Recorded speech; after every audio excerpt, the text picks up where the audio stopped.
श्री राधा कृष्ण भगवान की जय। चातुर्मास 2024 श्रावण मास महात्म्य, ये श्रृंखला का ये दूसरा प्रवचन।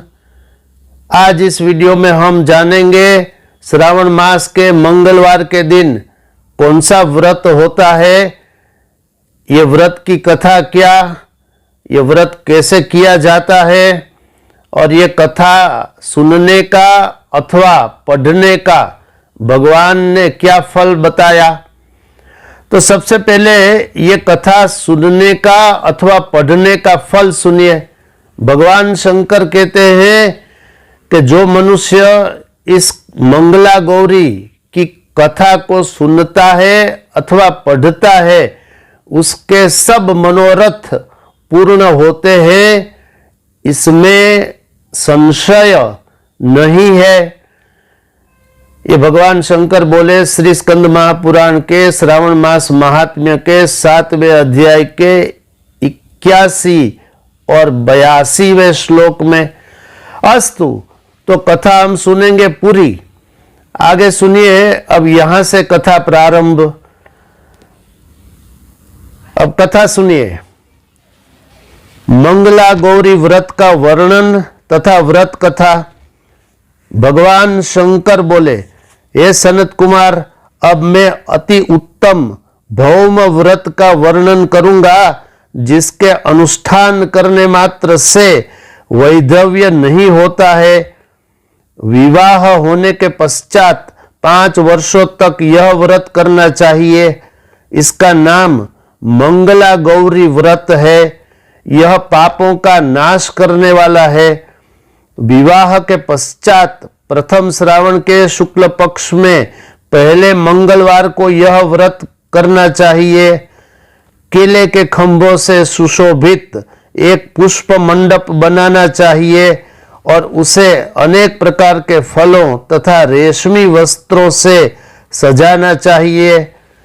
उस मंडप में अपने सामर्थ्य के अनुसार देवी की सुवर्णमयी अथवा अन्य धातु की बनी प्रतिमा स्थापित करनी चाहिए और 16 उपचारों से, 16 दुर्वा दलों से, 16 अपामार्ग दलों से, 16 चावलों से तथा 16 चने की दालों से मंगला गौरी नामक देवी की पूजा करनी चाहिए और 16 बत्तियों से 16 दीपक जलाने चाहिए।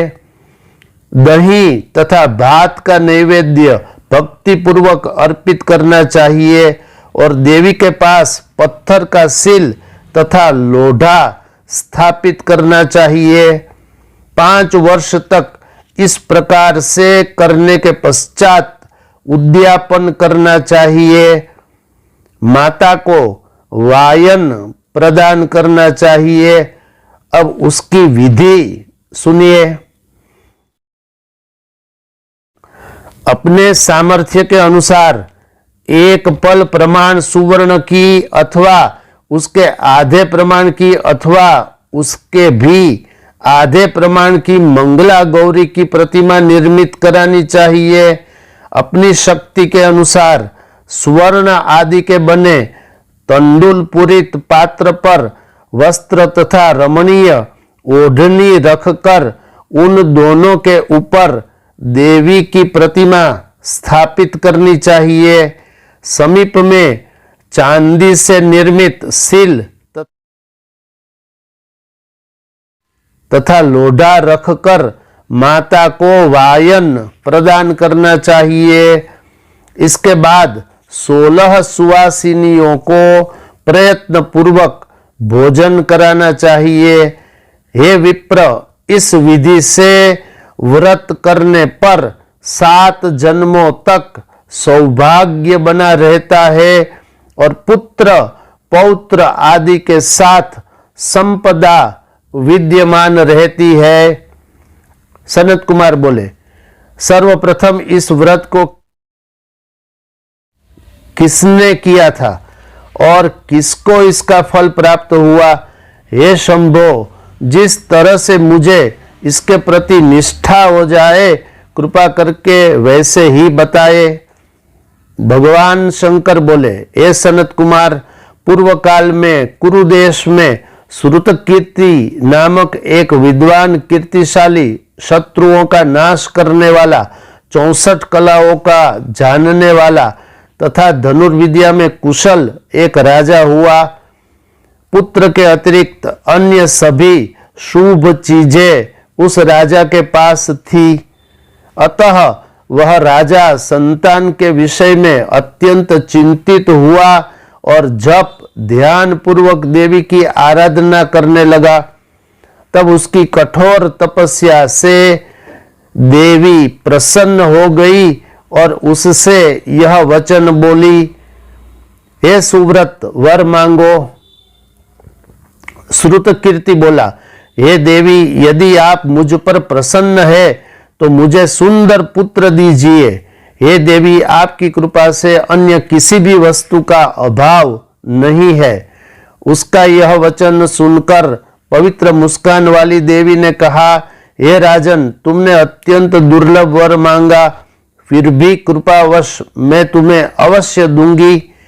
किंतु हे राजेंद्र, सुनिए, यदि परम गुणी पुत्र चाहते हो तो वह केवल 16 वर्ष जीवित रहेगा, और यदि रूप तथा विद्या से विहीन पुत्र चाहते हो तो वो दीर्घजीवी होगा। देवी का यह वचन सुनकर राजा चिंतित हो उठा और पुनः अपनी पत्नी से परामर्श करके उसने गुणवान तथा सब शुभ लक्षणों से संपन्न 16 वर्ष की आयु वाला पुत्र मांगा। तब देवी ने भक्ति संपन्न राजा से कहा, हे राजन, मेरे मंदिर के द्वार पर आम का वृक्ष है, उसका एक फल लाकर मेरी आज्ञा से अपनी पत्नी को उसे भक्षण करने हेतु प्रदान करो। इससे वह शीघ्र ही गर्भ धारण करेगी, इसमें संदेह नहीं है। प्रसन्न होकर राजा ने वैसा ही किया। उसकी पत्नी ने गर्भ धारण कर लिया और 10वें महीने में उसने देवपुत्र समान सुंदर पुत्र को जन्म दिया। तब हर्ष और शोक से युक्त बालक का जात कर्म आदि संस्कार किया और भगवान शंकर का स्मरण करते हुए उसका नाम चिर आयु अर्थात चिरायु ऐसा रखा। इसके बाद पुत्र के 16 वर्ष के होने पर पत्नी सहित राजा चिंता में पड़ गए और वे विचार करने लगे कि यह पुत्र बड़े कष्ट से प्राप्त हुआ है, मैं इसकी दुखद मृत्यु अपने ही सामने कैसे देख सकूंगा। ऐसा विचार करके राजा ने पुत्र को उसके मामा के साथ काशी भेज दिया। प्रस्थान के समय राजा की पत्नी ने अपने भाई से कहा कि कार्पटिक का वेश धारण करके आप मेरे पुत्र को काशी ले जाइए। मैंने भगवान मृत्युंजय से पूर्व में पुत्र के लिए प्रार्थना की थी और कहा था, हे विश्वेश्वर, आप जगतपति की यात्रा के लिए मैं उस पुत्र को अवश्य भेजूंगी, अतः आप मेरे पुत्र को आज ही ले जाइए और सावधानी पूर्वक इसकी रक्षा करिए। अपनी बहन की यह बात सुनकर भांजे के साथ वह चल पड़ा। कई दिनों तक चलते चलते वह आनंद नाम के नगर में पहुंचा। वहां सब प्रकार की समृद्धियों से संपन्न वीरसेन नाम वाला राजा रहता था। उस राजा की एक सर्वलक्षण संपन्न युवा अवस्था प्राप्त मनोहर रूप लावण्यमयी मंगला गौरी नाम की कन्या थी। सब उपमानों को तुच्छ करके सौंदर्य की अभिवृद्धि प्राप्त करके वह कन्या अपनी सखियों के साथ नगर के उपवन में क्रीड़ा करने के लिए गई। उसी समय वह चिरायु तथा उसका मामा वे दोनों भी वहां पहुंच गए और उन कन्याओं को देखने की लालसा से वहीं विश्राम करने लगे। इसी बीच विनोद पूर्वक क्रीड़ा करती हुई उन कन्याओं में से किसी एक ने कुपित होकर राजकुमारी को विधवा यह कुवचन कह दिया। तब उस अशुभ वचन को सुनकर राजकुमारी ने कहा, तुम अनुचित बात क्यों बोल रही हो? मेरे कुल में इस प्रकार की कोई नहीं। मंगला गौरी की कृपा से तथा उनके व्रत के प्रभाव से विवाह के समय जिसके सिर पर मेरे हाथ से अक्षत पड़ेंगे, हे सखी, वह यदि अल्प आयु वाला होगा तो भी चिरंजीवी हो जाएगा। इसके बाद वे सब कन्याएं अपने अपने घर चली गई। वही दिन राजकुमारी के विवाह का था। बाहनिक देश के दृढ़धर्मा नामक राजा के सुकेतु नाम वाले पुत्र के साथ उसका विवाह निश्चित किया गया था। वह सुकेतु विद्याहीन, कुरूप तथा बहरा था।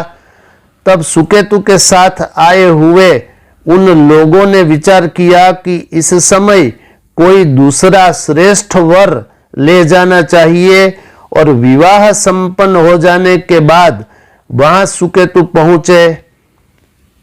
तत्पश्चात चिरायु के पास जाकर उन लोगों ने उसके मामा से याचना की कि आप इस बालक को हमें दीजिए, जिससे हमारा कार्य सिद्ध हो जाए। इस पृथ्वी पर परोपकार के समान दूसरा कोई धर्म नहीं है। उनकी बात सुनकर चिरायु का मामा मन ही मन बहुत प्रसन्न हुआ, क्योंकि उसने उपवन में पहले ही कन्या मंगला गौरी की बात सुन ली थी। फिर भी उसने एक बार कहा कि आप लोग इसे किस लिए मांग रहे हैं? कार्य की सिद्धि हेतु वस्त्र, अलंकार इत्यादि मांगे जाते हैं, वर तो कहीं भी मांगा नहीं जाता। तब भी आप लोगों का सम्मान रखने के लिए मैं इसे दे रहा हूं।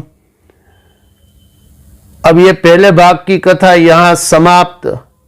अगले प्रवचन में इसकी अगली कथा सुनेंगे, जो अंतिम भाग रहेगा इस कथा का। देखते रहिए मौर्य श्याम चैनल।